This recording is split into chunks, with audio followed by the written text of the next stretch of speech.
Hi, I'm Amoy, your host. I'm sitting with Damali Elliott, who is the founder and director of Petals-n-Belles. Damali has been recognized by the Wall Street Journal, Essence, and CNBC for her tireless dedication to inspiring young women. Thank you so much for sitting with us, Damali.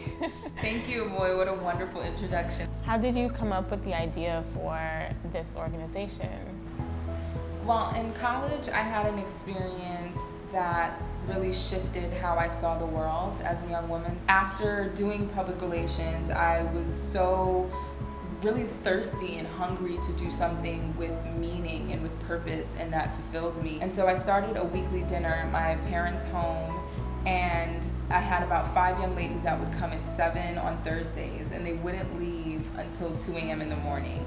And that was really what became the foundation of Petals-n-Belles. Why Petals-n-Belles? Why did you choose that name? I was thinking about one of the girls that was a part of that group, and she was very impressionable. And I remember thinking, wow, she's so delicate, she's so impressionable, sort of like a petal. And then the word bells popped into my head. I told her, hey, I think I'm going to call the dinner series Petals-n-Belles, and she said, oh, like the bell of a ball. So Petals-n-Belles really stands for the transition of a girl going from girlhood to womanhood. Can you tell us a little bit more about the organization and the mission? Petals-n-Belles is a New York City-based social development organization that serves girls between the ages of 8 to 18, and we really focus on inspiring and empowering girls that are specifically living below poverty. So we do weekend, after school, and summer programs where we take them to museums, restaurants. We also do partnerships with incredible companies like American Express, HBO, CNN, just to name a few. How do these kind of partnerships form? When Petals-n-Belles first started, and I would go to different networking opportunities, I would actually, be on that long line waiting to speak to one of the speakers and telling them my name is Damali Elliott and this is what I do and I'd really love if you would get involved. And then, after 15, 20 emails, they'd finally answer me, and another 15, 20 emails, they'd finally say yes. And then we would have some of these opportunities. Luckily, it's not as hard as it used to be, but just through board members, meeting with different people, folks in my network, just really being supported by some of these individuals, allowing us to come into their work environments it's kind of how the relationship forms. Affinity groups have been a vital part of allowing these partnerships to blossom. There are so many incredible affinity groups that are geared towards women empowerment, and therefore it opens the door for organizations like Petals-n-Belles. So when you first got started, were you also working a regular job? Were you working full-time, part-time? When I first started, I did have another full-time position, and I was also taking meetings for Petals-n-Belles on my lunch break and after work and on the weekends for 1 year. And that full-time position was key because it allowed me to pay for the legal fees with starting the nonprofit, and it also allowed me to pay for all of the programming that we were offering girls in the community. Certain meetings you just can't take after 6. Certain meetings have to take place during the business hours.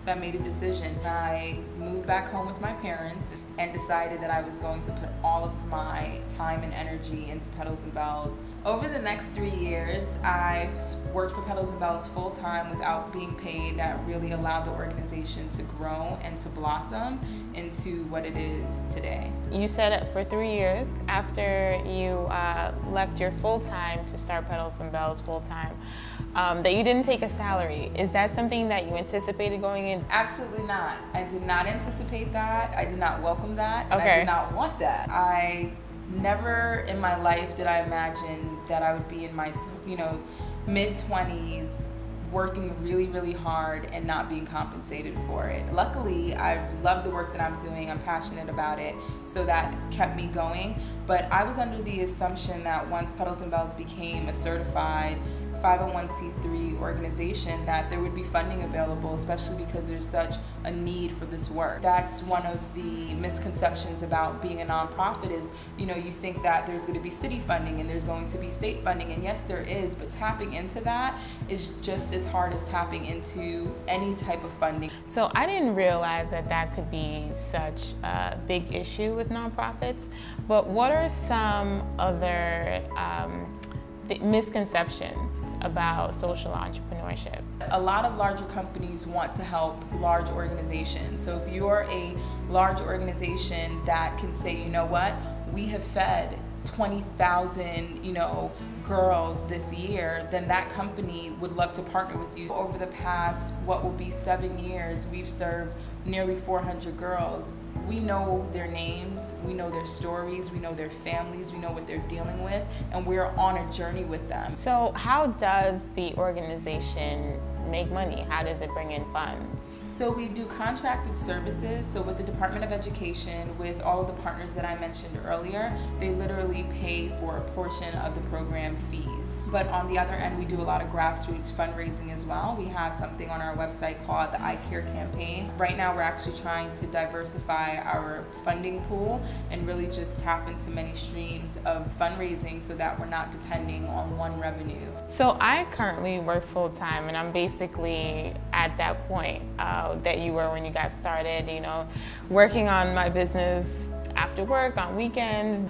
What advice do you have for people who are either starting their career or looking to make a career change? Enroll your friends and enroll your family members and enroll people in your community who are also equally passionate about what you do into helping you, and become a delegator. Like, you need to delegate, and it's an amazing skill to have that will allow your vision to grow, but not all, you won't be doing it all alone. Mm-hmm. You'll be doing it with the help and support of others. I think that's a really important step that I wish I took. Well, let me tell you, I could have definitely used an organization like Petals-n-Belles coming up. I think it's awesome what you're doing. Thank you so much, Damali, for sitting with me and opening up and sharing and giving us a peek behind Petals-n-Belles, really. Thank you so much. Thank you, I really appreciate it.